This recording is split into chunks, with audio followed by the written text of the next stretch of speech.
Hey guys, it's Sim, and this is Wrestling Unlimited, as it's Wednesday, and that means tonight was AEW Dynamite. And I'm going to say it right now, I enjoyed this show. Most weeks I'm like, it was okay. Some weeks I'm like, I didn't like Dynamite. This week, I thought it was a really good show from start to finish. For the most part, this is one of the better AEW shows that I've watched in a while. And for me to say that, it had to be pretty good, because I'm usually a Debbie Downer when it comes to Dynamite, but I thought this was one of the better shows. I thought we got a lot of good build for upcoming things. Still not really enough for the pay-per-view, I feel like, with the pay-per-view being a week from Saturday or Sunday, I mean. But we've got title matches coming up on Collision, and we've got other things and stuff, and it's like, that title match should have been at the pay-per-view. Daniel Garcia and Adam Cole. But I get it. They're trying to stack up Collision because it's going head-to-head with Elimination Chamber. So it's like you've got Kenny on the show. You've got the TNT title match and some other things. Let's see. I have it down here on my bottom of my notes because he ran it down again. So we've got, we'll hear from Kenny Omega. TNT title on the line. Daniel Garcia versus Adam Cole. And then the Undisputed Kingdoms, Roderick Strong and Kyle O'Reilly versus FTR. That's all so far announced for tonight, for Saturday night's AEW Collision in Oakland, California. And they're going to the Oakland Coliseum. And boy, that's a big building. I'm just going to say it right now, that's a big building. I don't know why they're going to the big building. But regardless, probably got a deal on it. Anyways, regardless, I thought tonight's AEW Dynamite was really good, and I'm excited to talk about it. Before we get into all that, I want to say thank you for joining us here. Twitch.tv/PWU Unlimited, YouTube.com/Pro Wrestling Unlimited, and podcast services all around the globe like Stitcher, Spotify, Google Pod, Apple Pod, Anchor, iHeartRadio, and so much more. Remember, if you are watching live on Twitch, you can help us out a couple of different ways. You can either help us out by hitting that donate button down below or by donating Twitch bits in the live chat. Also, remember, you can help us out by subscribing to the channel one of two different ways. You can either subscribe with a tiered subscription, or you can subscribe with Amazon Prime, because remember, if you have Amazon Prime, then you have Prime Gaming. Prime Gaming gives you a lot of cool things like free games, free stuff for games, and you always get one free subscription to any Twitch channel you want to subscribe to throughout the month, and I'd greatly appreciate it if you did right here for Wrestling Unlimited. Also remember, help us out over on YouTube. Hit that subscribe button, that way you know when we go live, when we post new videos, or when we post to the community tab. Also, if you want to support us in another way, you can become a channel member by hitting the join button. At the $1 tier, you can support us there, where you get access to our graphics tutorials. You get access to our, my throat's all dried out right now. You get access to emojis and emotes that you can use in the live chat and comments. And at the $5 tier, you get access to our, you get access to our monthly watch-alongs, which we will be doing tomorrow, our Q&As, which should be up on Friday. And you also get all of our graphics packages, all the files and so forth as well, if you want to use them yourself. You can do that either on YouTube as a member by hitting the join button, or over at patreon.com/PW Unlimited. Also remember, if you want to support the channel, you can do so by donating a super chat to get your comment, question, or concern read live on the air. And finally, head over to the Epic Game Store. Head over to the Epic Game Store and buy something. Whether you're buying a new game, whether you're buying an old game, whether you're claiming a free game or getting bucks for Rocket League, Fortnite, or Fall Guys, use this code right here, PW Unlimited, at checkout, and you will be supporting us at no extra cost. Right now, the free game is Garden Story, which is actually pretty fun. Garden Story and World War Z Aftermath. Really fun as well. Plus, there is that new Lawless season in Fortnite right now, so if you haven't gotten that battle pass yet, you might want to use this code when you do so, when you get them V-Bucks. When you get them V-Bucks. It's code PWU NLIMITED. Also, we got a big Far Cry deal going on right now in the Epic Game Store for the Far Cry anniversary. Save 70 to 85% off on a huge assortment of Far Cry games and DLC. Sale ends March 10th. But with that, as far as AEW Dynamite does go, AEW Dynamite comes on the air with Pyro and Excalibur welcoming us before he's cut off to the sound of an ambulance in the back, and Cope kicks the door open and says he wanted to give the Death Riders a preview of their ride later tonight. We go back to Excalibur, Tony Schiavone, and Taz.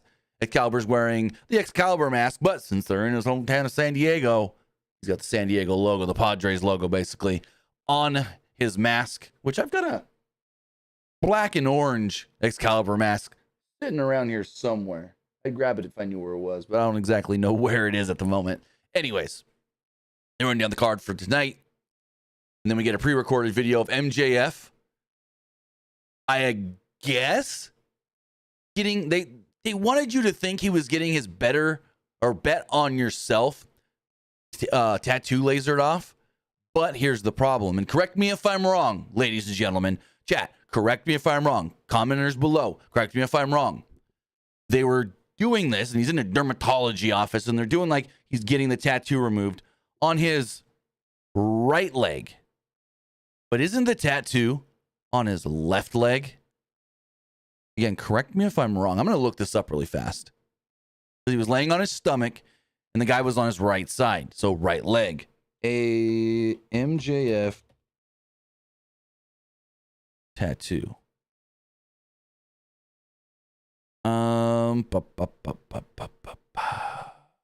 Let's see. I think this is the... See, all the pictures I can find of it are like zoomed in on the leg, so you can't actually tell.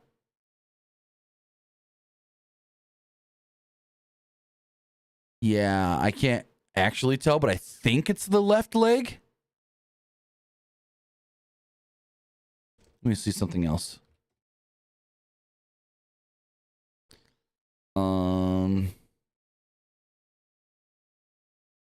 Yeah, no, I can't. Nah, I can't tell. But very interesting.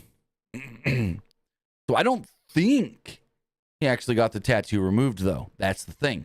I don't think he did. Because, again, like I said, they were doing the removal on the right leg, but I think it's the left leg. Again, correct me if I'm wrong. Steve, we're not talking WWE tonight, so I don't know why you're bringing up The Rock and Cody. This is a Dynamite review, my friend. Anyways, enough with the tattoo thing. Basically, he just said there are 3 words or 3 letters that are most important, and it's not AEW. It is MJF. Those are the letters that matter. He also said something about cowboy shit. He's the real guy. He's the one that's real here, or something like that. And then a truck arrives. So first off, Excalibur tells us, Hangman Page is supposed to be in action. At least that's what they're telling us. And he's supposed to be next. But we haven't seen him. We don't know if he's even here. Right? And so all of a sudden, a motherfucking electric truck shows up. An EV truck with horns. Horns on the hood. And I'm like, oh no. Because it was I want to say it's a Rivian R1T. Is what the truck was. Rivian R1T, a 2025 Rivian R1T. But regardless of that, I'm like, the horns on the hood. This is... Who do you think you are? JBL in the limo with the horns on the hood? JBL would not approve of this EV truck. JBL would not approve. I would not approve. Trust me, an EV truck cannot do the job of a real gas-powered truck. I know firsthand. I know people with Cybertrucks and other EV trucks. They suck. They suck. Anyways. Give me 1 second. I got a message here I need to check really fast.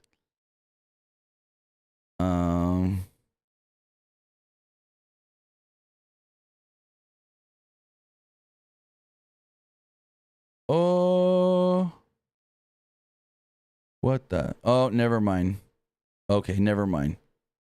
I thought I had something here, but it was nothing. It was nothing. All right, anyways. So Hangman shows up. He gets out of the truck.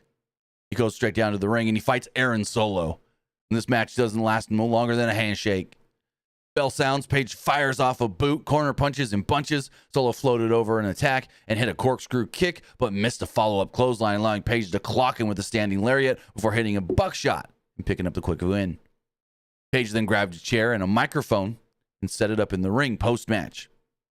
Page said, there are 3 things that he hates in this world.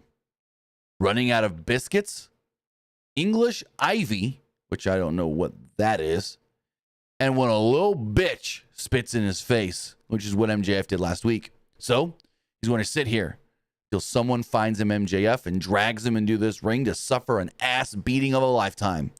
He doesn't have to wait long. MJF comes out on his own.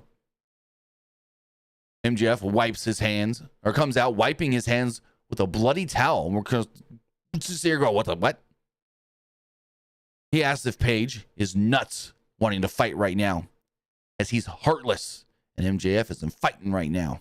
MJF doesn't know if he has a shot at Revolution. He'll go home to the greatest place on earth, Long Island, New York, and train his ass off. He stopped and said he's awfully worried about Page's friend, who we should probably go check on right now. And I go, oh, is this where the bloody towel comes into play? And then we see a bloody Christopher Daniels backstage. MJF storms off, and we see this. Page then takes the chair and marches to the back, demanding where MJF is to be found, as he's checking on Daniels, ordering medical staff, who's already there, to come tend on him.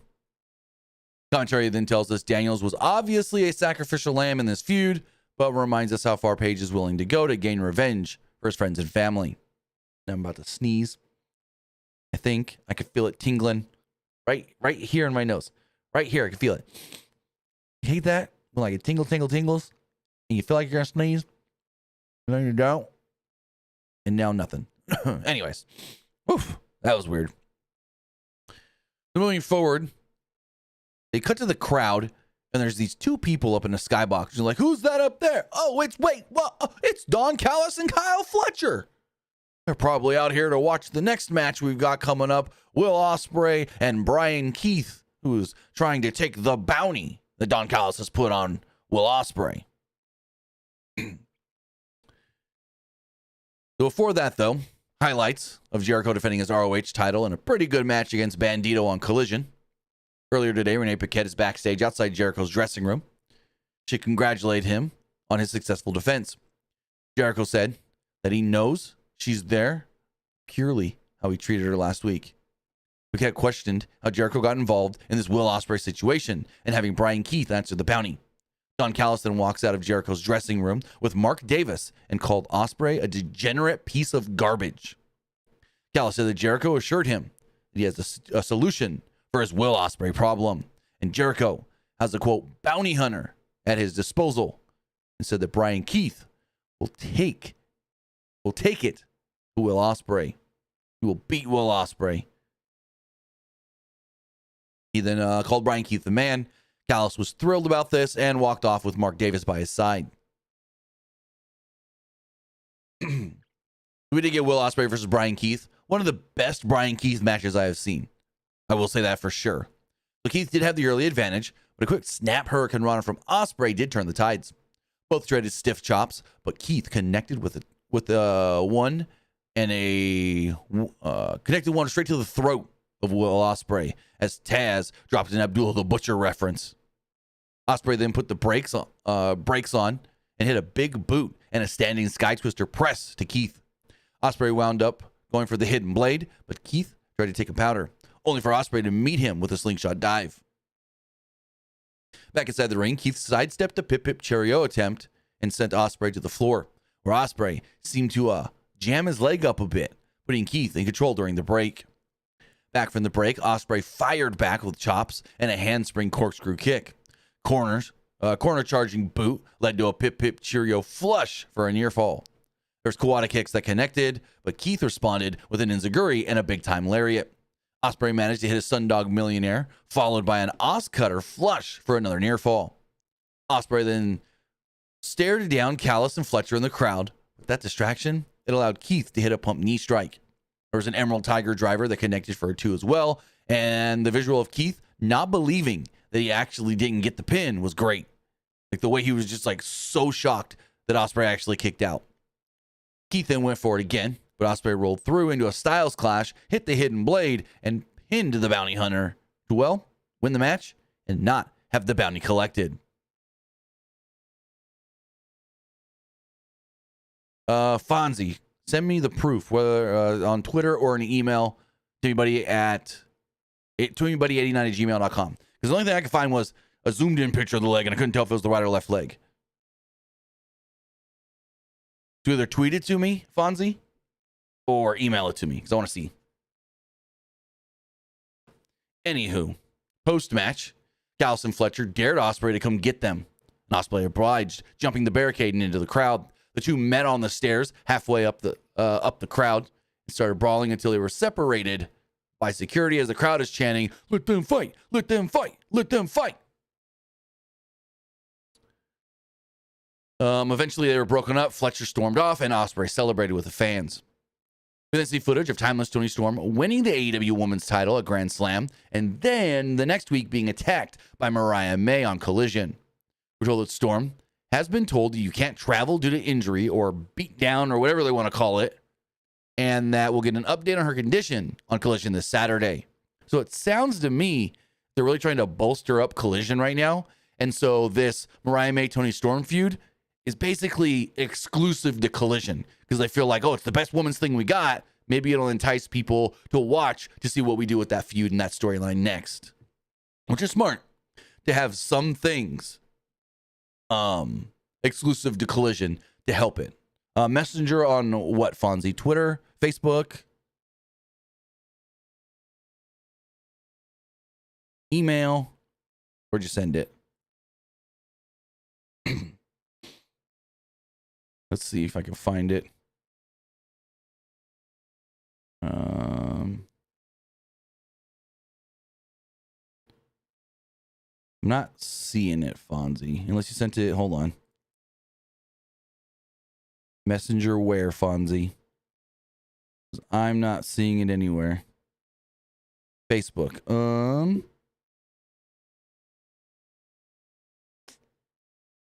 I'm looking at. Oh, now I got it.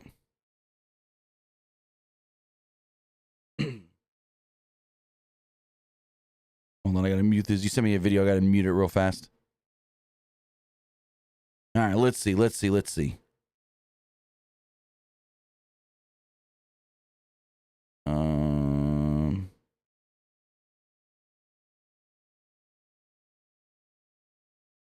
Oh, okay, here we go. Hold on. It was the right leg. Okay, so he did get the tattoo removed. Very interesting. Very interesting. Let me pull this up on the screen. Thank you for that, Fonzie. Fonzie always keeping me up to date. I appreciate Fonzie. So right here, it was the right leg. So he did get the tattoo removed. Holy crap. Why, though? And why show that on television? Is he supposed to say he doesn't? Is his character once again supposed to not care about the company and only himself? Because that was the character before. It was, this company means nothing to me. I just want to be the best in it. I'm above the company. So is removing the tattoo mean he's above the company? I don't know, but that's interesting that he actually did get the tattoo removed. I wonder why. I wonder why. So crazy. Give me 1 second.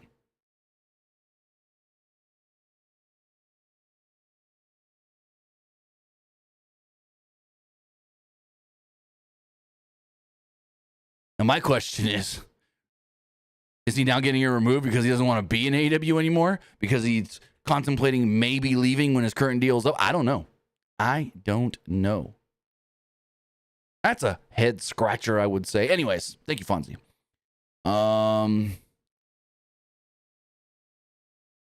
Whoops, wrong tab to get back to the chat. So we got highlights of Momo Watanabe. Showing her time in Stardom, as she will be, or also showed her winning the International Women's Four-Way at Wrestle Dynasty, and she will be challenging Mercedes Moné at Revolution for the TBS Championship. Moné then walks out of the locker room and says, "Momo, are you here? Because I got places to be and I can't wait." And Billy Starks then walks up, and I go, "We can get Billy Starks on Dynamite, but not Athena? We can get Billy Starks on this show, but not Athena?" Anyways, she calls Mercedes, what'd she call her? Hold on. I didn't write the words down, but I did tweet it. She called her a narcissistic bitch. And I'm like, yep, you're not wrong. She only thinks about herself, cares about herself. And not just in character.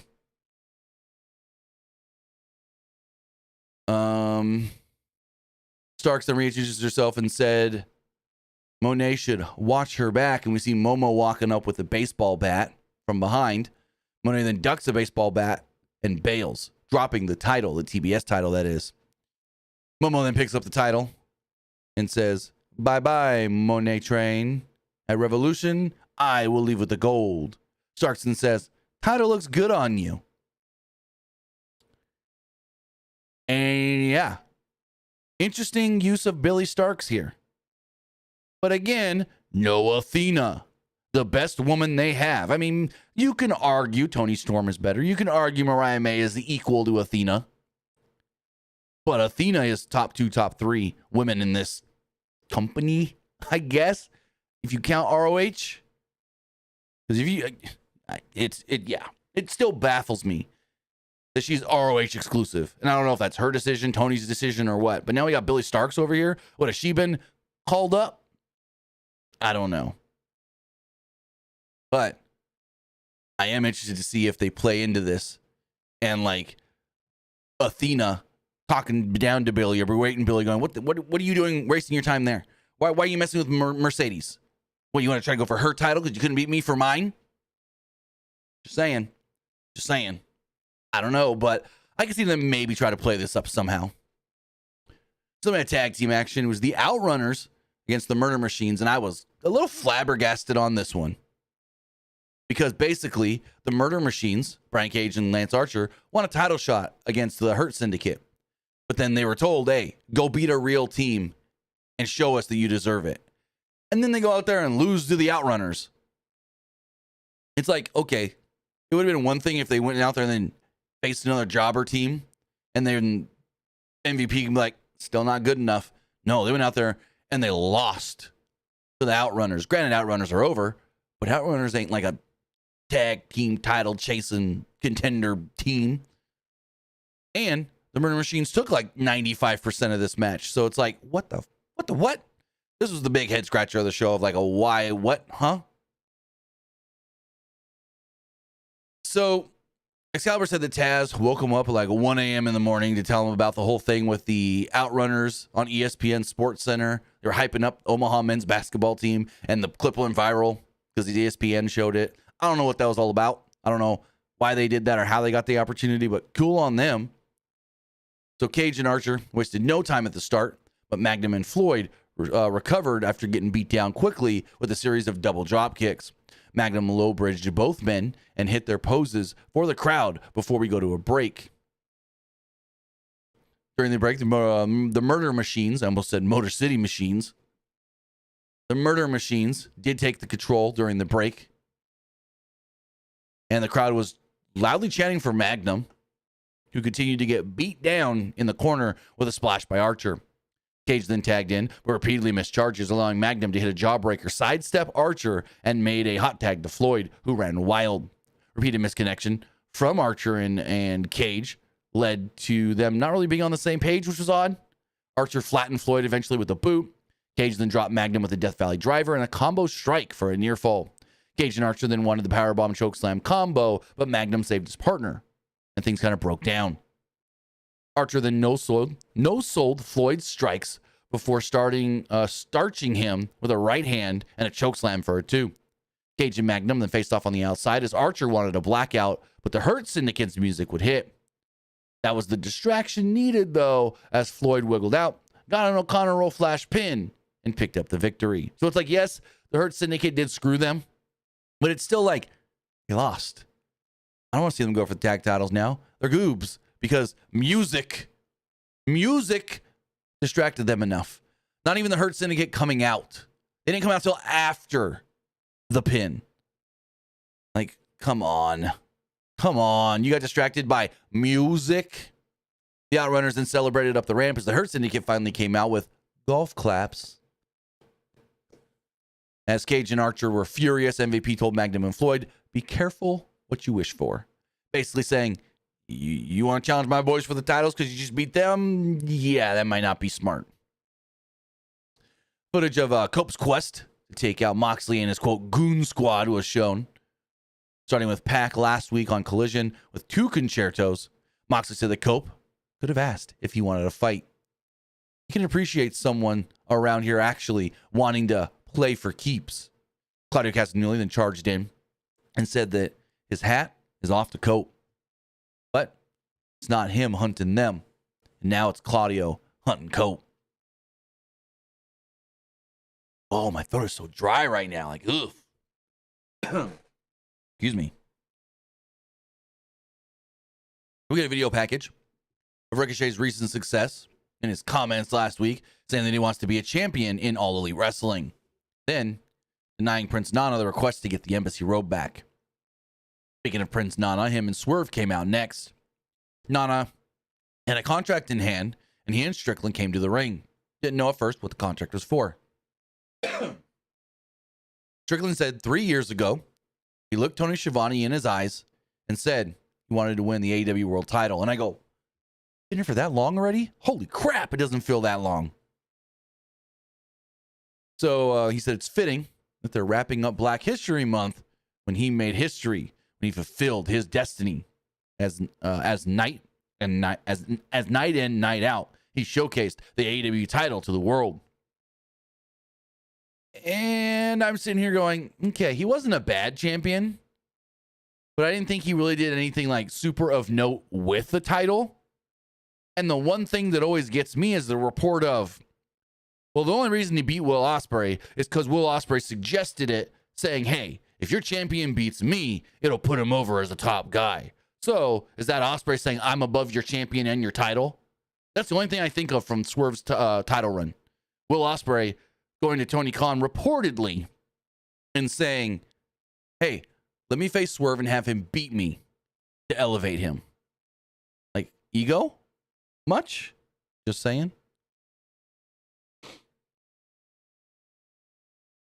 Strickland is no one. I wrote this weird. Strickland is no one his wonder. Don't know what I wrote there. And Nana was right. We're right by his side. And 2 weeks ago, the AEW title hasn't been his, for the last couple of weeks. The title has not been his focus, but he still is the man around this place. Are you? Are you though? You're not the man. Strickland says that he needs gold around his waist, but he must deal with Ricochet first. And right at cue, out comes Ricochet. He struts out wearing the robe, backwards cap, which plays into later. And he said, he used Mercedes line. He goes, are you dumb? Are you stupid or are you dumb? And I'm like, why are you using Mercedes line? Anyways, Ricochet said, winners don't chase losers. And runs down the Padres for being a crappy baseball team and saying even the Chargers left this crappy city. And then he turns his hat around to show that he's wearing an Eagles hat. Championship Super Bowl champion Eagles hat. Massive heat for this. Ricochet said that he'll be something Strickland will never be again in AEW, a champion. And that's when, he points at the logo of the Eagles championship hat. Because, Eagles champions, Super Bowl champions. Ricochet then denies Strickland's challenge to face him again. And says, I don't need to go after you. I'm going to go after Gold instead.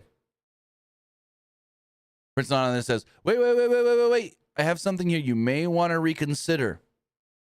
I talked to Tony Khan earlier, and he said the fans do deserve this rematch. But we know it's not going to be just a match. Something needs to be on the line. There needs to be a reason for you to want to do this match. Tony Khan agreed and stated that the winner of this match, Ricochet versus Swerve, will become the new #1 contender for the AEW World Championship. Ricochet then kind of gets this look on his face like he's confused and upset and like, like he's reconsidering now. He's like, hey, you know what? No, I gotta give you credit for this one. And realized all he has to do is whoop Swerve's ass to get a world title shot. Yeah, I'm in, but not tonight. We're gonna do it in a real city. A city of angels at Revolution. So at AEW Revolution, it will be Ricochet versus Swerve Strickland, with the winner becoming the new #1 contender for the AEW World Championship. And I'm sitting here going, thank you. This match should be really good. The last one was really good, but thank you for actually giving us a #1 contenders match. A lot of times in AEW, people just get title shots. Because they have so many, they just give out title shots. Like, what did Cope do? to earn the championship match he's getting at Revolution? What did Cope do to earn an AEW title shot in 2 weeks, week and a half? I'm waiting. Yeah, nothing? No, he didn't. He asked for it. Just asked for it. And then tried to open the briefcase. That's why he got the title shot. Because Mox didn't want him to open the briefcase. What are you hiding in there, Moxley? Is it more than just the belt? What, do you got a nudie mag? You got a Playboy? I don't know. Ricochet's music hits and he leaves. Strickland was about to leave too, and Nana said, wait, hold on. We still need to talk. Nana said that he's proud of Strickland, but, you know, things haven't been going all that well. He wants Strickland to be the champion again, and it's what they both want. But he wants Strickland to go back to being who he used to be, the most dangerous man in AEW. Nana said he's taken lots of bullets for him, from Hangman, Sting, Hurt Syndicate, Ricochet. To see him walking around with that robe, his legacy, he needs Strickland to get the robe back and fix it all. If not, he doesn't know if he can do this anymore. He doesn't know if he can be by Swerve's side. Nana dropped the mic and walked off, leaving Strickland perplexed, thinking, oh crap, I can't lose or I lose Nana. And hey, he loses Nana. That means Nana loses Swerve's music and the fans lose this. Lose the dance. Lose the Nana dance. However it is. I actually haven't noticed him doing it recently, because they've been trying to get him a little more serious with the Ricochet stuff. Anyways, Ripper gets backstage, the old Hangman. He's like, God damn, MJF left. Can't find him. But when I do find him, it's over. MJF will wish that he hadn't done what he did. Page then gets back in the shitty truck and leaves the arena. We then had a trios match. TNT champion Daniel Garcia and FTR against Undisputed Kingdom, Adam Cole, Roderick Strong, and Kyle O'Reilly. And granted, I don't watch every Collision. I don't watch most Collisions. Granted, a lot of people I know don't watch Collision. I got a message from a buddy tonight going, when did Daniel Garcia and FTR become a thing? I thought I was Cope and FTR. And my response back was, fuck if I know. Fuck if I know. That was my response back to, when did Garcia and FTR become a thing? Like, chat, let me know. When did was it a Collision thing? Because I haven't noticed it. Anyways, pretty dang good match. Building up to a title shot and then a tag match on Saturday. So Wheeler and O'Reilly jockeying for position early. Kind of led to a little scrap. Wheeler did get the best of it. He got into the ropes and then kicked O'Reilly. Cole and Garcia then tagged in as each avoided other series of kicks before having a stalemate and a handshake. And then they say something about Garcia being the TNT champion, and I go, no shit? Wait, he is? What? Huh? That's how shitty his title run has been. That's how crappy his title run has been. That I forgot that Daniel Garcia was the TNT champion. Like, what has he done of note as the champion? Like, anything? Anything? I don't think so. I don't think Daniel Garcia has done. I'm going to look up his cage match really fast. Daniel Garcia cage match. I can't even tell you off the top of my head a title defense. Let's see. So here's the thing. You know, I'm asking, when did him and FTR become a thing? The reason that I'm asking that is because, and this is reminding me here, didn't like a week ago he challenged for the trios titles with 2.0? Just saying. And then, like, before that, there was another trios match where he partnered with 2.0. Just saying. But I'm looking here, looking. He's done a lot of Collision stuff. That's why I haven't seen anything of him as the champion. Collision. Yeah, that's why. Because a lot of his matches have been on Collision. Makes a lot of sense now. Don't watch a lot of Collision myself. This Collision is known to be a not, important show most weeks. Granted, last week they did set up Mariah May and Toni Storm, so that was important. I did watch last week's show, last Saturday. So, but regardless, where was I? Harwood and Strong are now in as they trade stiff chops till Harwood nails a snap suplex and a leg drop for a 1. Fast tag to Garcia, who rolls the dice with a neckbreaker for a 2. Cole then broke up the count. Garcia was upset and had a face-off, which was stopped by O'Reilly's boot. All 6 men then stand in the ring and they're like, yeah, we're gonna brawl, we're gonna fight, we're gonna go. It kind of got a little awkward there for a second. And they all hit quick, big moves. Drop kicks aplenty, super kicks, backbreakers.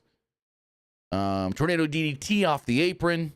And everyone was kind of down as we went to a commercial break. Back from said break, Strong was dishing out a series of backbreakers, the messiah of the backbreaker, until O'Reilly charged off the ropes for a diving knee on Wheeler. There's a gutbuster backbreaker PK combo from Cole, Strong, and O'Reilly, but Harwood managed to kick out. Harwood was surrounded, hit with a series of knees, but Harwood sent Strong into Cole and snuck in a sharpshooter on O'Reilly, who did get to the ropes to break it, though. Garcia and Wheeler then reappeared and tried a triple sharpshooter. But then we got a triple small package from the Undisputed Kingdom for all 6 men. Again, were up and then wiped each other out. Cole and Garcia were the legal men here, and they were going back and forth for a little while. O'Reilly then no-sold kicks to the chest. So O'Reilly then sank in a guillotine. Wheeler then applied an abdominal stretch, as while those 4 were literally tied up, Cole hit a jackknife pin on Garcia. Another flash victory, 1, 2, 3 out of nowhere. Second match in a row where we just get the quick pin, grabbed him, rolled him, got him. There you go. Garcia had just a blank expression on his face like, oh, he got me. He got me. I got pinned. Oh, no. Everyone gets up. Garcia offered a handshake, but O'Reilly kicked it away. So FTR shoved him in Strong. Cole and Garcia then had to be separated by their partners. And then we hear, it has just been made official. This coming Saturday on Collision, the TNT title will be on the line when Garcia defends against Cole on Collision. Collision! Tony Schiavone, of course. So we go backstage. And Claudio's playing hide and seek. He's looking for Cope. He's all looking around. Where you at? I'm on Cope. Where are I when Cope finds him instead? He bursts into the camera shot, and they brawl into the arena area. Wheeler Yuta shows up and attacks Cope from behind, allowing Claudio to send Cope into the steps as Marina Shafir is shown watching. Cope is then thrown into the ring as Claudio hits a chair shot to the back repeatedly until Yuta went to Pillmanize the neck. But Claudio waved it off and said, no, concerto instead. This then led to Switchblade coming out, trying to make the save. He stormed down to the ring. The distraction allowed Cope to recover, grab the chair, and hit a few shots and a spear to Claudio. Shafir then hopped on Cope's back, but he spun her off just in time, right as Yuta charged in with the Busaku knee, hitting Shafir instead, laying her out.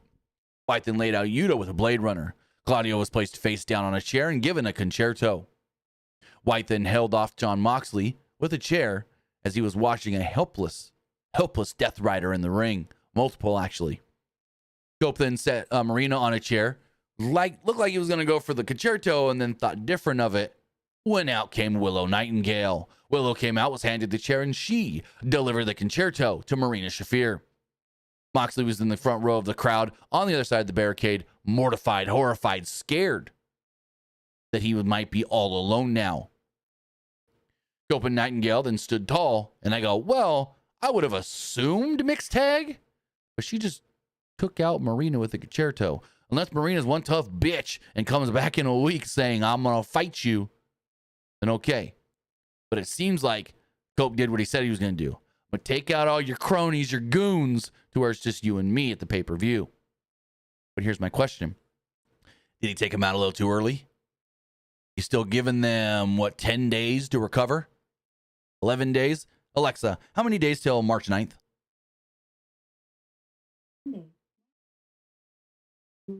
11 days. Was he giving them 11 days to recover and they could show back up? I don't know. So then we had an okay match. Exactly what you would have expected. Harley Cameron and Deonna Purrazzo. It was a match to get Harley Cameron over. Purrazzo went for the hair early before no-selling a Cameron single leg, showing no respect to the Aussie. Tyra Valkyrie was watching backstage as Cameron got a Cazadora arm drag, but tried one too many as Purrazzo wanted the Venus de Milo, but Cameron rolled through it. There was a tilt-a-whirl head scissors from Cameron, who followed up with a neckbreaker for a near fall. Purrazzo missed a corner charge, allowing Cameron to go up top, but got her legs swept out. Purrazzo decked Cameron with a pump kick and a baseball slide to the outside as we go to a commercial break. When things returned, Purrazzo connected on a spin kick and a knee lift for a near fall as she trapped Cameron in a tree of woe, but managed to kick her way out. Cameron then mounted a comeback with an enziguri and got the crowd going as they chanted, "You're a wizard, Harley." Cameron then wanted a bulldog, but Purrazzo escaped into a pump kick and a high stack powerbomb for a 2. A Venus de Milo briefly was applied, but, well, Harley Cameron rolled her up and got a 2. Both women then got to their feet. Cameron hit a reverse roll the dice and pinned her to pick up the victory. Third match in a row, just out of nowhere roll-up pin. Come on, what the fuck? You're having these good matches with not so good finishes. Now, I can't call them all shitty finishes because, like, they weren't bad, but it's like 3 in a row. No one gets a decisive win. It's all I caught you and you're back up, basically. So that I wasn't a fan of here, especially 3 matches in a row. Harley Cameron celebrates, and as soon as she gets that pin, it looks like everybody in this building rises to their feet, standing ovation for Harley getting a win. I want to say it's her second.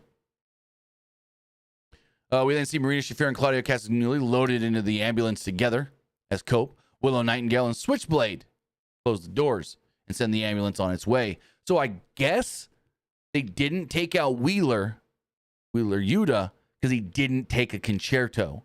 So Mox is not fully alone yet. All Yuta took was a Blade Runner, I guess. The death nail is the concerto. That sends you to the hospital. What it seems like. So we got our main event, and oh my god, this match fucking ruled. This match was freaking phenomenal. These two killed it. I'll watch this match. I'll watch these two do this match every week. Like, this was a perfect main event. This match could have main evented pay-per-view. It was that good. Callis joined commentary. Kenosuke Takeshita defended the AEW International Championship against Orange Cassidy. Takeshita took off Cassidy's sunglasses, broke them, and ate them. Cassidy pulled out a backup pair, which infuriated Takeshita. After a shoulder block, Takeshita took off the sunglasses and presented them to Callis, who put them on to loud boos.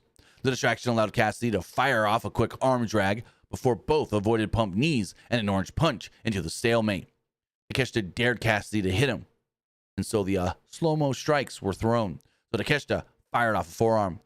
Cassidy answered with little kicks, being ramped up in the corner as Takeshita no-sold them. Tried a suplex from the apron back inside, but as referee Bryce Remsburg backed Takeshita off from a rope choke, Cassidy hit a slingshot DDT. Cassidy then kipped up and played to the crowd, which was a huge mistake because it distracted himself.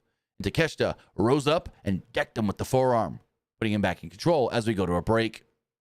Back from the commercial, Cassidy battled back by flying off the top with a crossbody, but Takeshita again couldn't be kept down and hit a big lariat.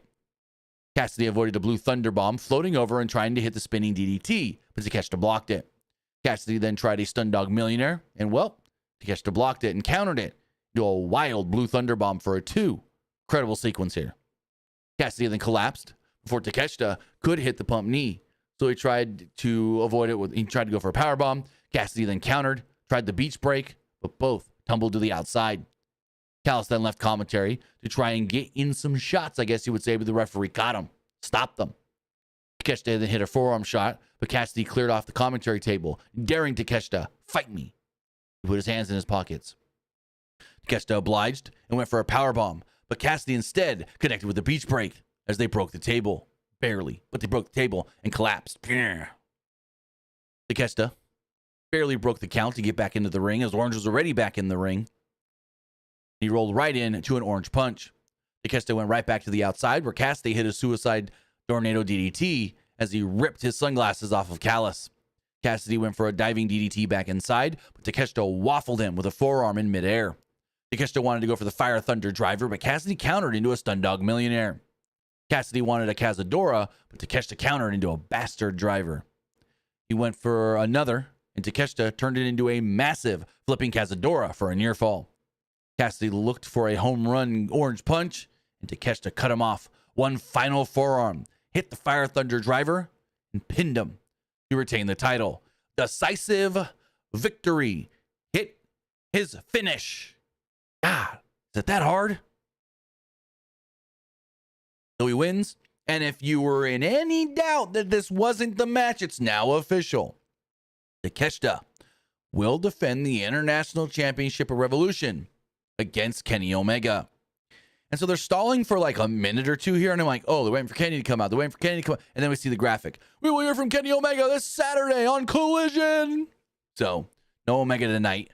We'll hear from him Saturday in Oakland. Which I know a couple people going to that show, actually. So it should be fun. But yeah. Callis then took the sunglasses from Cassidy and put them on Takeshita. And he stood tall as the show went off the air. Pretty good show, I will say.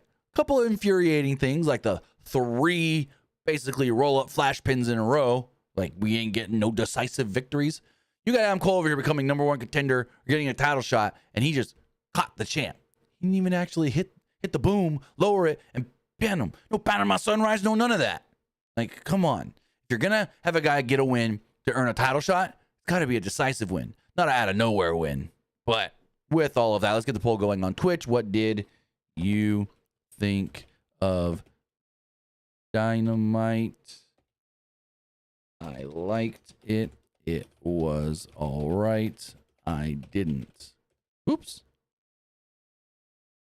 Didn't like it. All right, the polls now live on Twitch. If you are watching there, let's go check the other polls. But yeah, overall, a really good Dynamite. I enjoyed it.